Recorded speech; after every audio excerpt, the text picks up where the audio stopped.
Shriji channel में आप सभी श्रोताओं और सखियों का हार्दिक अभिनंदन है।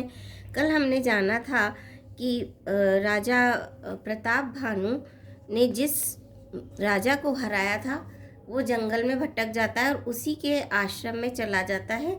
जिसको हराया था वो राजा कपटी था, कपट था, लेकिन प्रताप भानु राजा के मन में कोई द्वेष नहीं था और वो उसे मुनि ही समझ रहा था। आगे चलते हैं। कपट बोरी बानी मृदुल बोले जुगति समेत, नाम हमार भिकारी अब निर्धन रही निकेत। सियापति रामचंद्र की जय, पवन पुत्र हनुमान की जय। वह कपट में डूबो कर बड़ी युक्ति के साथ कोमल वाणी में बोला, हम अब हमारा नाम भिकारी है, क्योंकि हम निर्धन और अनिकेत घर द्वारहीन हैं। राजा ने कहा, जो आपके सदस्य विज्ञान के निधान और सर्वदा अभिमान रहित होते हैं, वे अपने स्वरूप को सदा छिपाए रहते हैं, क्योंकि कुवेश बनाकर रहने में ही सब तरह का कल्याण है। प्रकट संत वेश में मान होने की संभावना है और मान से पतन की। इसी से तो संत और वेद पुकार कर कहते हैं कि परम अकिंचन सर्वता अहंकार ममता और मान रहित की भगवान को प्रिय होते हैं। आप सरी के निर्धन भिखारी और ग्रहहीनों को देखकर ब्रह्मा और शिव जी को भी संदेह हो जाता है कि वे वास्तविक संत है या भिखारी। आप जो हो सो हो, अर्थात कोई भी हो, मैं आपके चरणों में नमस्कार करता हूँ, ऐसा प्रताप भानु राजा कहते हैं। हे स्वामी, अब मुझ पर कृपा कीजिए। अपने ऊपर राजा की स्वाभाविक प्रीति और अपने विषय में उसका अधिक विश्वास देखकर सब प्रकार से राजा को अपने वश में कर अधिक स्नेह दिखाता हुआ वह कपट तपस्वी बोला, हे राजन सुनो, मैं तुमसे सत्य कहता हूँ, मुझे यहाँ रहते बहुत समय बीत गया। अब तक न तो कोई मुझसे मिला और न मैं अपने को किसी पर प्रकट करता हूँ, क्योंकि लोक में प्रतिष्ठा अग्नि के समान है, जो तप रूपी वन को भस्म कर डालती है। तुलसीदास जी कहते हैं, सुंदर वेश देखकर मूढ़ नहीं, मूढ़ तो मूढ़ ही है, चतुर मनुष्य भी धोखा खा जा सकते हैं। सुंदर मोर को देखो, उसका वचन तो अमृत के समान है और आहार सांप का करता है। कपट तपस्वी ने कहा, इसी से मैं जगत में छिपकर रहता हूँ, श्री हरि को छोड़कर किसी से कुछ भी प्रयोजन नहीं रखता। प्रभु तो बिना जनाए ही सब जानते हैं, फिर कहो संसार को रिझाने से क्या सिद्धि मिलेगी। तुम पवित्र और सुंदर बुद्धि वाले हो, इससे मुझे बहुत ही प्यारे हो और तुम्हारी भी मुझ पर प्रीति और विश्वास है।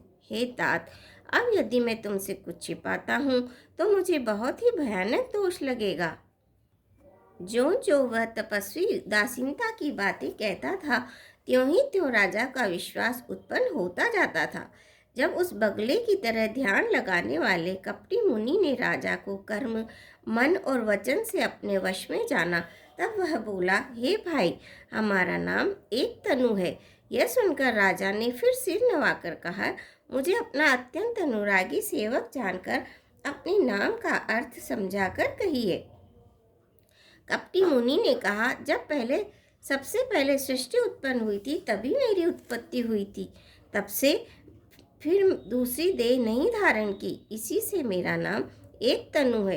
हे पुत्र, मन में आश्चर्य मत करो, तब से कुछ भी दुर्लभ नहीं है। तब के बल से ब्रह्मा जगत को रचते हैं, तब ही के बल से विष्णु संसार का पालन करने वाले बने हैं, तब ही के बल से रुद्र संहार करते हैं। संसार में कोई ऐसी वस्तु नहीं जो तप से न मिल सके। यह सुनकर राजा को बड़ा अनुराग हुआ। तब वह तपस्वी पुरानी कथाएं कहने लगा। कर्म धर्म और अनेकों प्रकार के इतिहास कहकर वह वैराग्य और ज्ञान का निरूपण करने लगा। सृष्टि की उत्पत्ति, पालन, स्थिति और संहार, प्रलय की अपार आश्चर्य भरी कथाएं उसने विस्तार से कही।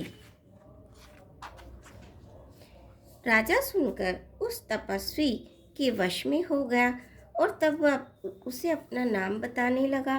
तपस्वी ने कहा, राजन, मैं तुमको जानता हूँ, तुमने कपट किया, वह मुझे अच्छा लगा।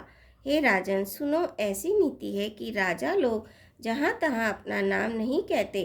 तुम्हारी वही चतुराई समझकर तुम पर मेरा बड़ा प्रेम हो गया है। तुम्हारा नाम प्रताप भानु है। महाराज सत्यकेतु तुम्हारे पिता थे। हे राजन, गुरु की प्रसाद कृपा से मैं सब जानता हूँ, पर अपनी हानि समझकर कहता नहीं।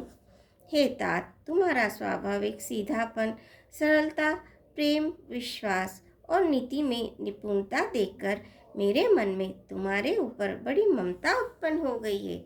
इसीलिए मैं तुम्हारे पूछने पर अपनी कथा कहता हूँ। अब मैं प्रसन्न हूँ, इसमें संदेह न करना। हे राजन, जो मन को भावे वही मांग लो। सुंदर प्रिय वचन सुनकर राजा हर्षित हो गया और मुनि के पैर पकड़कर उसने बहुत प्रकार से विनती की। हे दया सागर मुनि, आपके दर्शन से ही चारों पदार्थ धर्म, अर्थ, काम, मोक्ष मेरी मुट्ठी में आ गए हैं। तो भी स्वामी को प्रसन्न देखकर मैं यह दुर्लभ वर मांगकर क्यों न शवप्रेत हो जाऊं। आप मेरी वृद्धावस्था, मृत्यु और दुख से रहित हो जाए। मुझे युद्ध में कोई जीत न सके और पृथ्वी पर मेरा 100 कल्प तक एक छत्र अकंटक राज्य हो। तपस्वी ने कहा, हे राजन, ऐसा ही हो, पर एक बात कठिन है, उसे भी सुन लो। हे पृथ्वी के स्वामी, केवल ब्राह्मण कुल को छोड़ काल भी तुम्हारे चरणों पर सिर नवाएगा। तब के बल से ब्राह्मण सदा बलवान रहते हैं, उनके क्रोध से रक्षा करने वाला कोई नहीं है। हे नरपति, यदि तुम ब्राह्मणों को वश में कर लो तब ब्रह्मा, विष्णु और महेश भी तुम्हारे अधीन हो जाएंगे। ब्राह्मण कुल से जोर जबरदस्ती नहीं चल सकती। मैं दोनों भुजा उठाकर सत्य कहता हूँ। हे राजन, सुनो, ब्राह्मणों के शाप बिना तुम्हारा नाश किसी काल में नहीं होगा। राजा उसके वचन सुनकर बड़ा प्रसन्न हुआ और कहने लगा, हे स्वामी, मेरा नाश अब नहीं होगा। हे कृपा निधान प्रभु, आपकी कृपा से मेरा सब समय कल्याण होगा। एवमस्तु कही कपट मुनि, बोला कुटिल बहोरी। मिलब हमार भुलाब निज, कहु तब हम ही न खोरी। सियापति रामचंद्र की जय, पवन पुत हनुमान की जय। मंगल भवन अमंगल हारी, दबहु सुदशरथ अजर बिहारी। राम सिया राम, सिया राम, जय जय राम।